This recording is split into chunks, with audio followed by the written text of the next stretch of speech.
Welcome to Madhu's embroidery and crafts. இந்த வீடியோவில் ஒரு சாட்டின் எம்ப்ராய்டரி டிசைனர் ப்ளவுஸ் பார்க்க போகிறோம். அதுக்கு முன்பாக சாரீ எப்படி இருக்குங்கிறத பார்த்துருவோம். சாரீ வந்து ஒரு பியூட்டிஃபுல் லைட் ஸ்கை ப்ளூ கலரில், பார்டர் வந்து நல்லா ஒரு பிஸ்தா க்ரீன் கலரில், ரெண்டுமே ரொம்ப லைட் கலராக இருக்குது. சாரியோடைய கலரும் அண்ட் பார்டர் கலரும் நேரில் பார்க்கும்போது இந்த சாரீ ரொம்ப சூப்பராக இருந்தது. அதுக்கு இந்த மாதிரியானதான் நெக் டிசைன் வந்து பேப்பரில் ட்ரா பண்ணி எடுத்து வச்சுருக்கேன். இதில் வந்து ஸ்டெம் லீஃப் இந்த மாதிரி மட்டும்தான் நான் என்ன செஞ்சுக்கிட போகிறேன், ஸ்டிச் பண்ணிக்கிட போகிறேன். ரொம்ப ஸ்டோன்ஸ் வேண்டாம் அப்படின்னு கேட்டிருந்தனால only beads and thread work மட்டும்தான் இப்போ இதில் நம்ம கொண்டு வர போகிறோம். அதுக்கு இந்த மாதிரியாக அந்த நெக் டிசைனில் ஃபஸ்ட்டு வந்து சுகர் பீட்ஸ் எல்லாம் ஸ்டிச் பண்ணி முடிச்சிட்டேன். அண்ட் அந்த சுகர் பீடு எண்டிங்கில் அந்த கர்வ் டிசைன் ஸ்டெம்மில் எல்லாமே கொஞ்சம் பேர்ல் பீட்ஸும் கொடுத்து ஸ்டிச் பண்ணி முடிச்சிட்டேன். அண்ட் இப்போ நம்ம சாட்டின் எம்ப்ராய்டரி எப்படி ஆரியில் ஸ்டிச் பண்ணிக்கலாம் அப்படிங்கிறத பார்த்துக்கிடுவோம். ஆரியில் வந்து நம்ம ஸ்டிச் பண்ணும்போது 2 கவுண்டிங்ஸ் ஆஃப் சில்க் த்ரெட் தான் எடுத்துக்கிடணும். இந்த டிசைனில் வந்து லீஃப் வந்து நல்லா சின்ன சின்ன லீஃபாக இருக்குது. ஸோ அதுக்குள்ளே தான் நான் என்ன செஞ்சுக்கிட போகிறேன்னா, அந்த சில்க் த்ரெட் எல்லாமே 2 கலர்ஸ் யூஸ் பண்ணி நான் ஸ்டிச் பண்ணிக்கிட போகிறேன். சாரியில் இருந்த அந்த ஸ்கை ப்ளூ கலர் அண்ட் அந்த பிஸ்தா க்ரீன் கலரில் இருக்கிற இந்த 2 கலர்ஸ் ஆஃப் சில்க் த்ரெட் தான் இந்த லீஃப் டிசைனில் சாட்டின் எம்ப்ராய்டரி ஆரியில் ஸ்டிச் பண்ணி முடிச்சுக்கிட போகிறேன். இப்போ நான் வந்து சாட்டின் வந்து ஒரு சின்ன லீஃபாக இருக்கிறனால நல்லா கிராஸாக இந்த சாட்டினை ஒரு long chain and 1 small chain இந்த மாதிரி தான் ஸ்டிச் பண்ணி ஃபில் பண்ணி முடிச்சுக்கிட போகிறேன் இந்த லீஃப் டயக்ராமில். ஆல்ரெடி நான் நிறைய வீடியோஸில் சாட்டின் எம்ப்ராய்டரி எப்படி நம்ம ஸ்டிச் பண்ணிக்கணும் அப்படிங்கிறது எல்லாமே மென்ஷன் பண்ணியிருப்பேன். இப்போ பிகினராக நீங்கள் புதுசாக பார்க்குறீங்க, ஃபஸ்ட் டைம் பார்க்குறீங்க அப்படிங்கிறவங்களுக்கு வந்து மறுபடியும் சொல்கிறேன். இந்த சாட்டின் எம்ப்ராய்டரி நம்ம ஸ்டிச் பண்ணும்போது கொஞ்சம் கிராஸாக ஸ்டிச் பண்ணிக்கணும். ஒரு long chain and small chain இந்த மாதிரி தான் நம்ம மாறி மாறி ஸ்டிச் பண்ணி ஒரு டயக்ராமில் நம்ம ஃபில் பண்ணி முடிக்க போகிறோம். இந்த மாதிரி நம்ம கிராஸாக ஸ்டிச் பண்ணி ஃபில் பண்ணிட்டோம் அப்படின்னோம்னா அந்த ஃபினிஷிங் நல்லா நீட்டாக இருக்கும். இப்போ இந்த த்ரெட் ஒர்க் எல்லாம் ஃபினிஷ் பண்ணி முடிச்சிருக்கோம். சாட்டின் எம்ப்ராய்டரி அவுட்லைனில் கோல்டு ஜரி த்ரெட்டை வச்சு செயின் ஸ்டிச் எல்லாம் ஸ்டிச் பண்ணி முடிச்சிட்டோம். அண்ட் இதில் வந்து 2 கலர்ஸ் ஆஃப் த்ரெட்டையே நான் கொண்டு வந்திருக்கேன். ஒவ்வொரு லீஃபுக்கும் மாறி மாறி என்ன செஞ்சுருக்கேன், ப்ளூ அண்ட் க்ரீன் இந்த மாதிரியாகவே என்ன செஞ்சுட்டேன், ஃபில் பண்ணி முடிச்சிட்டேன்.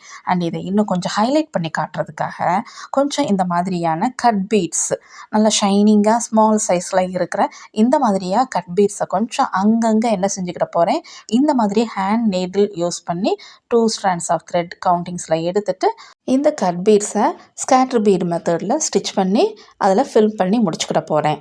இந்த மாதிரி ஃபினிஷ் பண்ணிட்டோம் அப்படின்னோம்னா நல்லா ஹைலைட்டாக இருந்துச்சு.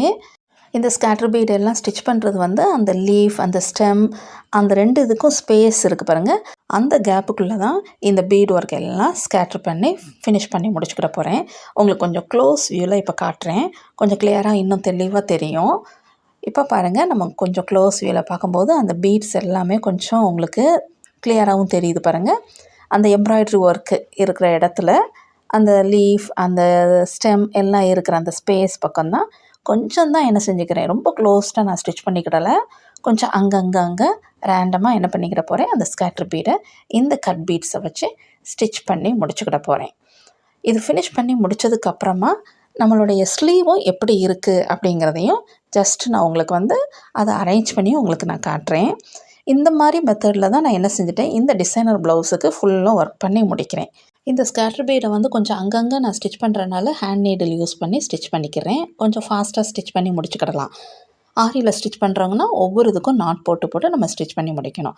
இதை ஃபினிஷ் பண்ணி முடித்ததுக்கப்புறம் பாருங்கள், இந்த மாதிரியாக ஒரு பியூட்டிஃபுல் லுக்கில் இப்போ இந்த back neck design satin embroidery neck design இந்த மாதிரியாக இருக்கும். ஃபினிஷிங் ரொம்ப நீட் லுக்கில் வந்தது. ஃபுல்லும் thread work and sugar beads இந்த மாதிரி மட்டும்தான், கோல்டு பீட்ஸ் கட் பீட்ஸ் மட்டும்தான் யூஸ் பண்ணி ஃபினிஷ் பண்ணி முடிச்சிருக்கோம். இதனுடைய ஸ்லீவ் பாருங்கள், ஒரு மோட்டிவ் டிசைன் இந்த மாதிரியான டிசைனில் நல்லா ஒரு பார்டருக்கு மேலே நல்ல ஒரு ஜரி பார்டர் பிக் சைஸாக இருக்கிற பார்டருக்கு மேலேயே இந்த டிசைனை ஒர்க் பண்ணி முடிச்சிருக்கோம். நெக்கில் நம்ம என்னெல்லாம் யூஸ் பண்ணுமோ அதே லீஃப் டிசைனை இந்த மாதிரி மோட்டிவ் டிசைனில் ஃபினிஷ் பண்ணி முடிச்சிட்டோம். இந்த மோட்டிவ் டிசைனை நெக் டிசைனோடு நம்ம எப்படி இருக்கும் அப்படிங்கிறத பார்ப்போம். நெக்கில் வந்து இந்த மாதிரி ஒர்க் பண்ணி முடிச்சிருக்கோம். அண்ட் இதனுடைய ஸ்லீவ் பாருங்கள், இந்த மாதிரியாக மேட்சிங்காக இந்த சேம் டிசைனோடு நம்ம ஃபினிஷ் பண்ணி முடித்தது. ஸோ பியூட்டிஃபுல் லுக்கில் இருந்தது. ஓகே, இந்த வீடியோ உங்களுக்கு ரொம்ப பிடிச்சிருந்துருக்கும். சிம்பிளாக எப்படி ஒரு த்ரெட் ஒர்க்கோடு நம்ம ஒரு நெக் டிசைன் பண்ணிக்கலாம் அப்படிங்கிற ஒரு ஐடியாவும் உங்களுக்கு கிடச்சிருக்கும். ஓகே, இந்த வீடியோ உங்களுக்கு ரொம்ப பிடிச்சிருக்கு அப்படின்னா இது வரைக்கும் மதுஸ் எம்ப்ராய்டரி அண்ட் கிராஃப்ட்ஸுக்கு சப்ஸ்கிரைப் பண்ணாதவங்க யூடியூப் சேனலை சப்ஸ்கிரைப் பண்ணிக்கோங்க. அண்ட் ஃபேஸ்புக்லேயும் பேஜை ஃபாலோ பண்ணிக்கோங்க. இன்ஸ்டாகிராம் பேஜையும் ஃபாலோ பண்ணிக்கோங்க.